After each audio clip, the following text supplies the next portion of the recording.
Hello friends, welcome from Dream Fantasy. And आज हम team making करेंगे India versus Bangladesh. Test match हो गए हैं और इंडिया ने बहुत धमाकेदार विनिंग विक्ट्री हासिल करी है। एंड अब लेकिन 3 T20 मैचेस चालू हो रहे हैं जो कि 6 अक्टूबर से शाम को 6 बजे चालू होंगे। ठीक है, उसमें ग्रैंड लीग्स स्पेशल, क्योंकि ग्रैंड लीग पे हम लोग ज़्यादा फोकस करेंगे। एंड 4x4 मेथड से हम लोग ग्रैंड लीग की मेकिंग करेंगे। तो जिसको नहीं पता वो देख सकता है 4x4 मेथड क्या है।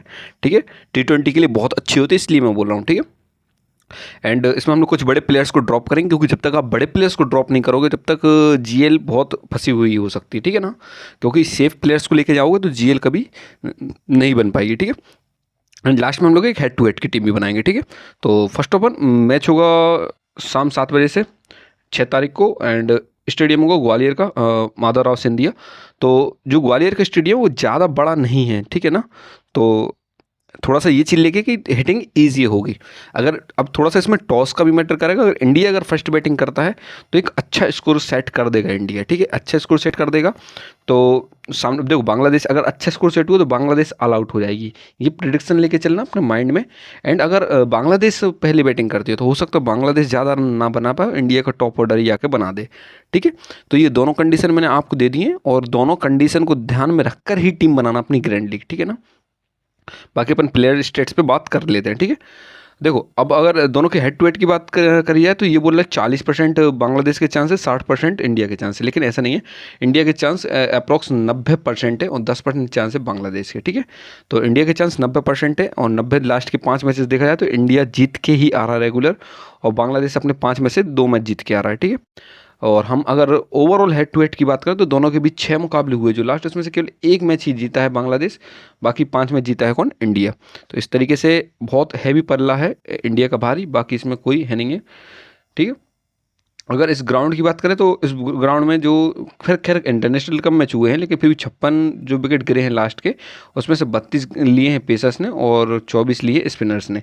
तो मतलब इतना ज़्यादा डिफरेंस नहीं है कि हम स्पिन का कहें या उसका कहें कि पेसर्स का डोमिनेशन है हैवी। ठीक है, लेकिन अगर हेड टू हेड की बात करी जाए तो हेड टू हेड में एक तरफा स्टेट्स आ रहे हैं कि ये बांग्लादेश हारेगी और इंडिया इजी टेकल कर लेगी। ठीक है, अब आते हैं हम लोग डायरेक्ट टीम मेकिंग पे एंड प्लेयर स्टेट्स पे कि किस तरीके के हम लोग प्लेयर स्टेट्स को ले सकते हैं एंड किस तरीके के हम लोग खिलाड़ियों को लेके चलना है। ठीक है, तो सबसे पहले विकेट कीपर से शुरुआत करते हैं। तो विकेट कीपर में दो ही के चांस है, एक संजू सैमसन, एक लिटन दास, और दोनों बढ़िया है और दोनों की बैटिंग भी आएगी। ठीक है, लेकिन अगर आप लेके चल रहे हैं कि बांग्लादेश ऑल आउट हो जाएगी तो संजू सैमसन को इसलिए लेके चलना कि हो सकता है 1-2 कैच और एक आध दो स्टैंपिंग अगर मिल गई तो ये यानी कैच से ही हमारा काम कर देंगे। आप समझ रहे हैं इस हिसाब से कि ये कैचिंग में ही हमारा काम कर सकते। एंड देखा जाए तो 78% का सिलेक्शन परसेंटेज, 78% कम नहीं होता। बैटिंग पोजीशन भी इनकी थर्ड डाउन पे बन रही है कि हाँ तीसरे नंबर पे ये फर्स्ट डाउन उतरेंगे। ठीक है, लेकिन इनके अगर लास्ट के 2 रिकॉर्ड्स देखा जाए श्रीलंका के खिलाफ वो ख़राब है, एक जिम्बाब्वे के खिलाफ ही 2024 के खिलाफ 95 रन का मिला, बाकी इनका T20 का रिकॉर्ड अभी ख़राब चल रहा है। ठीक है, तो इस हिसाब से अगर देखा जाए तो देखो लास्ट के 5 इनिंग में हर मैच में केवल 29 पॉइंट ही दिए हैं, तो ये थोड़ा सा इनका रिकॉर्ड ख़राब है। तो अगर आप थोड़ा रिस्की फैक्टर लेके चाहें तो संजू सैमसन को आप ले जा सकते हैं, लेकिन कैप्टन वाइस कैप्टन से बचना है हम लोग को। ठीक है, कैप्टन वाइस कैप्टन इनको नहीं बनाना है। ठीक है, किसी भी एंगल से। हाँ, अगर सेकंड बैटिंग आती है तो और आप यानी थोड़ा बचें, और फर्स्ट बैटिंग आती है तो हो सकता है इनकी बैटिंग में इजीली आ जाए। फिर आता है लिटन दास। देखो लिटन दास भी ऐसा खिलाड़ी है कि क्वालिटी है इस बंदे में, ऐसी बात नहीं है। मतलब 59% का 60% का सिलेक्शन परसेंटेज है और ओपन ही कर देंगे।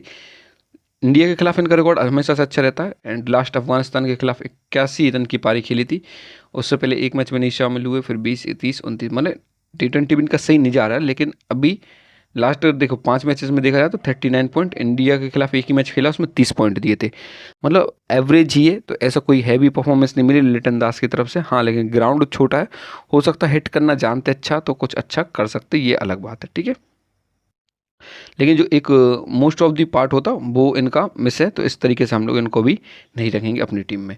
तो इन दो में से जो भी रखना, किसी एक को ही रखना कोशिश करना, और कीपर में से किसी के साथ कैप्टन वाइस कैप्टन मत जाना पहली बार। ठीक है ना, ये बात याद रखना। हो सकता आ जाए दोनों, लेकिन वो पॉइंट्स के टेबल में जो आएगा वो कैचिंग के, क्योंकि दोनों कीपर करेंगे और दोनों में थोड़ी बहुत पारी भी खेलेगा तो काम बन जाएगा। ठीक है, कैप्टन वाइस कैप्टन हम लोग कीपर से नहीं जाएंगे, ये बात मैं एक तरफा बोल रहा हूँ। ठीक है ना, तो ये चीज़ ध्यान में रखना। फिर आता है बैटिंग साइड। बैटिंग साइड में आता है सबसे पहला नाम सूर्य कुमार यादव, और बहुत धमाकेदार खेल रहे हैं अभी T20 में। 91% का सिलेक्शन परसेंटेज है और 16% कैप्टन है और 16% वाइस कैप्टन के आसपास है। थर्ड पोजीशन पे आएंगे। अब देखो 5 मैचेस में से देखा जाए तो 4 मैचेस में ये ड्रीम टीम में कंसीडर हुए। 77, 23, 88, 42, 63, मतलब हर मैच में अप्रोक्स ड्रीम टीम में कंसीडर हुए हैं। और एक मैच बांग्लादेश के खिलाफ खेला, उसमें 20 पॉइंट दिए। मतलब बांग्लादेश के खिलाफ खेलना ज़्यादा पसंद नहीं है इनको, लेकिन लास्ट के जो 5 मैचेस हैं उसमें 58 पॉइंट दिए हैं उन्होंने हर मैच में। ठीक है, मतलब इस बंदे को छोड़ना आपको रिस्की हो जाएगा, तो इस बंदे को हम लोग जरूर लेके चलेंगे। लेकिन हाँ, CBC हेड टू हेड और ग्रैंड में, देखो ग्रैंड में तो आप रिस्क लेके जा सकते हो तो मत लेना, ठीक है। लेकिन हाँ, हेड टू हेड में आपको रखना भी कंपलसरी है, और हो सकता है आपको कैप्टन वाइस कैप्टन भी बनाना पड़े, ठीक है। अभिषेक शर्मा ओपन करेंगे कल के मैच में, तो ये बंदा तो बहुत धमाकेदार खेलेगा। और 39%, देखो 90% का सिलेक्शन परसेंटेज है, 33% कैप्टन है और 14% वाइस कैप्टन। मतलब एक तरफा पब्लिक टूटी, क्योंकि हो सकता है एक आध दो ओवर करवा भी ने। देखो ओपन करेंगे और ओवर की है तो हो सकता है 2-3 ओवर इनको मिल जाए, इस चक्कर में इनका सिलेक्शन परसेंटेज हेवी है। और ओपन करेंगे, और अगर ये चलते हैं तो रियल बात बता रहा हूँ कि ये एक तरफा है जो बांग्लादेश की फिल्म पीट सकते हैं, मैं इस बात की लेता हूँ। देखो 5 मैच में से 3 मैच में ड्रीम टीम में कंसिडर हुए, लास्ट के दोनों में हुए। लेकिन अगर ये बंदा नहीं चलता है तो फिर आपकी हालत ख़राब हो जाएगी, क्योंकि 33% कैप्टन है और 14% वाइस कैप्टन है। कल तक 50% कैप्टन वाइस कैप्टन हो जाएगा। अगर ये बंदा नहीं चलता है तो 50% पब्लिक आउट हो जाएगी, ठीक है ना। तो इस हिसाब से लेके चलना कि 1-2 टीम में इसको कैप्टन भी लेके चलना और एक आध में ड्रॉप करके भी चलना, यानी यार, क्योंकि पब्लिक स्पीड टूटेगी अभिषेक शर्मा पे और हम लोग को फिर उस साइड में फेवर लेना पड़ेगा, ठीक है। यही फेवर रहता। नजमुल हसन संटू 59% का सिलेक्शन परसेंटेज है, और इनका भी इतना अच्छा रिकॉर्ड नहीं है। 5 मैचेस में देखा जाए तो हर मैच में 31 पॉइंट दिए, और इंडिया के खिलाफ एक मैच खेला उसमें 55 पॉइंट दिए हैं। लेकिन अभी इनका अच्छा फॉर्म इतना हैवी नहीं है कि हम लोग इस पर बात कर सकें, ठीक है। रिंकू सिंह बहुत ज़्यादा नीचे हो जाते, मुझे ऐसा लगता है कि वो टॉस के ऊपर भी डिपेंड करता। अगर इंडिया ने पहली बैटिंग करी तो हो सकता है अगर कुछ अच्छा हुआ तो इनको मौका मिल जाए। अदरवाइज़ देखो 5 मैचेस में से केवल 2 मैच में ड्रीम टीम में कंसिडर हुए, एक में आए थे, उसके बाद 3 मैच में नहीं आए, फिर एक में आए। तो इसका मतलब बहुत हैवी परफॉर्मेंस ख़राब है, और 5 मैच में से लास्ट के 29 पॉइंट ही दिए हर मैच में। तो अगर आप टॉप ऑर्डर से किसी को छोड़ा है तो रिंकू सिंह की जगह बना लेना, अदरवाइज इनको ड्रॉप कर सकते हो आप, ठीक है। क्योंकि बैटिंग पोजीशन 7वें नंबर पे है, ठीक है। तो बैटिंग का पोजीशन देखना, फिर उसके बाद आना इनके साथ। शिवम दुबे, वही कंडीशन इनके साथ है कि अच्छे खेल रहे हैं, लेकिन थोड़ी सी यही है कि 21% का सिलेक्शन परसेंटेज है, और लास्ट के 3 मैचेस में से एक में ही वो, लास्ट के 5 में से केवल 2 में ड्रीम टीम में कंसिडर हुए, एक में बैटिंग से हुए। तो ओपोनेंट के खिलाफ एक ही मैच खेला, उसमें 50 पॉइंट दिए हैं, और लास्ट के 5 मैच में 42 पॉइंट दिए। मतलब ओपोनेंट के खिलाफ खेलना पसंद है। अगर जगह मिलती है तो 6वीं पोजीशन पे बैटिंग आएगी। सबसे बड़ी दिक्कत है बैटिंग पोजीशन की, 6वें नंबर पे अगर आती है तो आप खुद जानते हो कि मतलब किसी को कितना टाइम मिलेगा खेलने का, ठीक है ना। तो ये चीज़ सोच के चलना कि अगर मतलब आप बांग्लादेश की पहली बैटिंग चल रही है तो हो सकता है फिर इन सब की बैटिंग ना आए, ठीक है ना। तो हम लोग बॉलर्स को फिर प्रेफरेंस देंगे और हम लोग बॉलिंग को ही हैवी प्रेफरेंस लेके चलेंगे, ठीक है। हरिदो ये ओपन करता है बंदा, अगर इसको थोड़ा सा सपोर्ट मिलता है तो ये कुछ अच्छा कर सकता है, लेकिन हम लोग पसंद करेंगे ऑलराउंडर के साथ जाना। मैं क्लियर कर बोल रहा हूँ, मैं एक बता रहा हूँ। इन्होंने इंडिया के खिलाफ एक ही मैच खेला, उसमें 8 पॉइंट दिए, और लास्ट के 5 मैच में 25-25, ठीक है। तो इनके साथ भी आप मत जाना बिल्कुल भी। लेकिन हाँ, ये बंदा अच्छा है, मैं ये कह रहा हूँ एक मैच इसका होगा जो अच्छा हो सकता है, और ड्रीम टीम में ये जगह बना लेगा, ठीक है। तजिंदर हसन, तो इनकी भी कोई ऐसी ऐसी हैवी जगह नहीं बन रही है। फिर आता है हमारा ऑलराउंडर सेशन। देखो ऑलराउंडर सेशन में सबसे पहला नाम जो सबसे पहले दिख रहा है वो है हार्दिक पांड्या, क्योंकि बैटिंग भी है एंड बॉलिंग भी है। अब बैटिंग की अगर देखा जाए तो पोजीशन तो 3rd नंबर, देखो 3 ओवर तो उसके बॉलिंग के मिल रहे हैं, ठीक है। अब तीसरी चौथी पे आ जाता है बैटिंग का पार्ट। 13% का सिलेक्शन परसेंटेज, 22% कैप्टन, 22% ही वाइस कैप्टन है, मतलब 44%। जे और अभिषेक शर्मा जी दोनों मिला के करीबन 80 से 90% कैप्टन वाइस कैप्टन कर देंगे, ठीक है। क्योंकि देखो 4 ओवर भी हैं और बॉलिंग भी है, और ये स्लो मारते हैं, इस चक्कर में आउट होने के चांसेस बढ़ जाते हैं किसी के भी, ठीक है। लास्ट 5 में से देखा जाए तो 4 में ड्रीम टीम में कंसिडर हुए, तो इसमें आना इनका कंपलसरी है कि आएंगे ही, क्योंकि 2 विकेट भी लेके चले गए तो अपना काम कर गए। ओपोनेंट के खिलाफ एक ही मैच खेला है, उसमें 101 पॉइंट दिए, तो इस वजह से इनका खेलना तो फिक्स है। लास्ट के 5 मैच में से 52 पॉइंट दिए हर मैच में। तो ये चीज़ आप लेके चलना कि यहाँ से हमारे हार्दिक पांड्या 100% फिट हो रहे हैं कैप्टन के लिए, जो कि हेड टू हेड के लिए कैप्टन में भी अच्छे हैं, और ग्रैंड के लिए भी कैप्टन के लिए अच्छे हैं। हेड टू हेड में अगर आप चाहें तो एक कैप्टन, अगर वाइस कैप्टन अगर चाहो तो सूर्या के साथ, अगर आपको लगता है बैटिंग की कंडीशन बनेगी तो आप सूर्या के साथ भी जा सकते हो, ठीक है। फिर आता है रेयान पराग। तो देखो रेयान पराग को अभी कॉम्बिनेशन में बीच बीच में 2 ओवर करवाए हैं, 2-3 ओवर स्पिन में। 59% का सिलेक्शन परसेंटेज, 6वें नंबर पे बैटिंग 5-6 पे उतरेंगे। और इनका एक सिनेरियो चला कि एक मैच में ड्रीम टीम में अच्छे आए थे श्रीलंका के खिलाफ, फिर एक में नहीं आए, फिर एक में आए। अगर इसमें जगह मिलती है तो हम लोग इनको लेकर चलेंगे, लेकिन कैप्टन वाइस कैप्टन से बचेंगे क्योंकि अभी इनका अच्छा रिकॉर्ड है नहीं है। लेकिन चांस बन सकते हैं अच्छा खेलने का, क्योंकि इनको भी अपनी जगह बनाना है। सब अपने यहाँ नए बंदे हैं और जगह बनाने के लिए खेल रहे हैं, तो इस चक्कर में चांस बन सकता है। ठीक है, फिर आता है आर हुसैन। तो राशिद हुसैन 54-52% का सिलेक्शन परसेंटेज है और लास्ट के 5 मैचेस में से देखो हर मैच में ड्रीम टीम में कंसीडर हुए हैं। तो ऐसे बंदे को हम लोग को जरूर लेना है। और इंडिया के खिलाफ भी एक ही मैच खेला है, उसमें 93 पॉइंट दिए थे। लास्ट 5 मैचेस में से देखा जाए तो 75 पॉइंट हर मैच में दिए हैं। ठीक है, तो ऐसे बंदे को हम लोग को जरूर पिक करना है। तो ये बंदा आपकी टीम में जरूर होना चाहिए। कैप्टन वाइस कैप्टन की बात नहीं कर रहा हूँ, ओनली रखने की। ठीक है, फिर आता है मेहंदी हसन मिराज। तो मेहंदी हसन मिराज को भी हम लोग को रखना है क्योंकि ये बंदा बॉलिंग भी कराएगा 4 ओवर और बैटिंग भी इसकी 100% आएगी। तो ऐसे खिलाड़ी को 83% का सिलेक्शन परसेंटेज है। इंडिया में भी इसका रिकॉर्ड है नहीं, लेकिन 83% का सिलेक्शन परसेंटेज है और ये बंदा 4 ओवर कराएगा पूरे। और 7% कैप्टन वाइस कैप्टन भी है। ठीक है, अगर आप बांग्लादेश की तरफ से कैप्टन वाइस कैप्टन देख रहे हैं तो ये बहुत अच्छा ऑप्शन हो सकता है। ठीक है, फिर आते महमूदुल्ला। तो महमूदुल्ला भी बहुत अच्छे खिलाड़ी है, एक्सपीरियंस होल्डर है। अगर जगह मिलती है तो आप बिल्कुल जा सकते, खासकर सेकंड बैटिंग में महमूदुल्ला बहुत अच्छे इफेक्टिव काम करते हैं। तो अगर ऐसा कुछ होता है तो आप जा सकते। लास्ट के 5 मैचेस में से देखा जाए तो एक मैच में ड्रीम टीम में कंसीडर हुए हैं।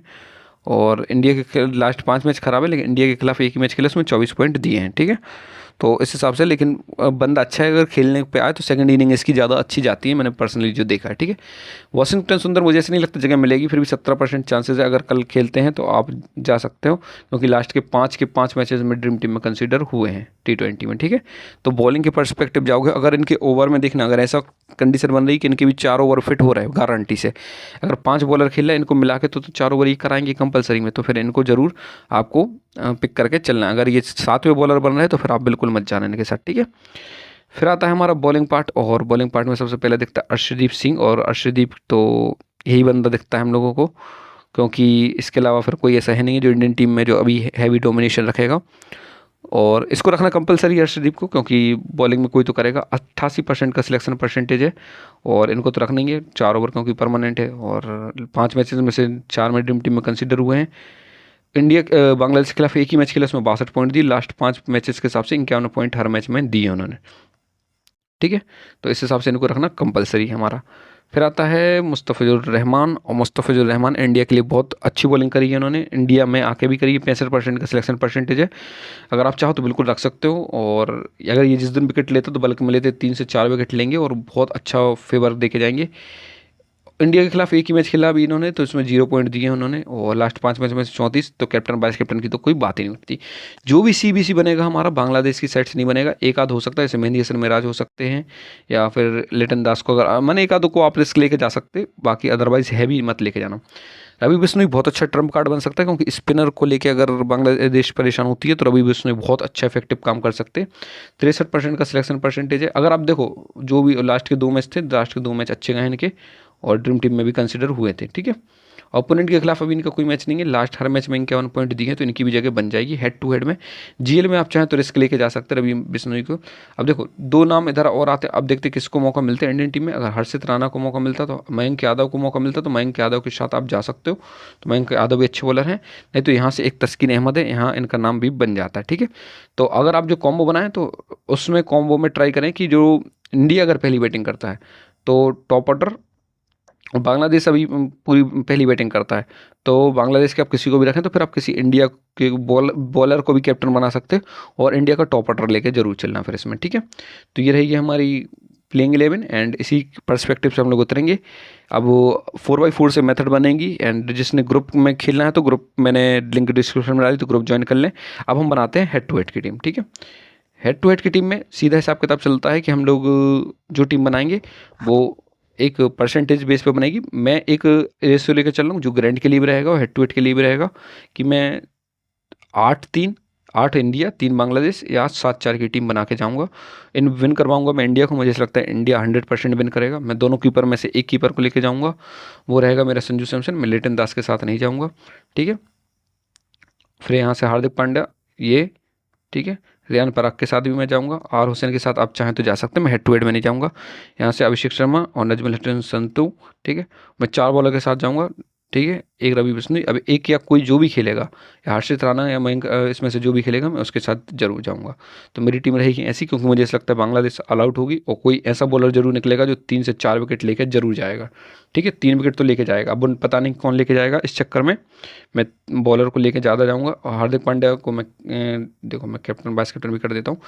अगर मैं कैप्टन बनाऊंगा तो मेरे पर्सपेक्टिव चल रहा है कि मैं कैप्टन बनाऊंगा हार्दिक पांड्या को, ठीक है, एंड अभिषेक शर्मा, या इन दोनों में से मैं किसी को वाइस कैप्टन सोच सकता हूँ। ठीक है, तो अभी मैं लेके चलता हूँ वाइस कैप्टन सूर्या को, क्योंकि मुझे ऐसा लगता है, या अभिषेक शर्मा के साथ भी आ सकते हैं, क्योंकि अगर होता है तो स्पिन की 1-2 ओवर अभिषेक शर्मा से करवाए जा सकते हैं। ठीक है, और अभिषेक शर्मा ओपन करेंगे, तो इस चक्कर में मैं लेके जाऊँगा यही हेड टू हेड की टीम। ठीक है, तो वीडियो अच्छी लगी तो लाइक कीजिए और चैनल को सब्सक्राइब कीजिए। मिलते हैं नेक्स्ट वीडियो में।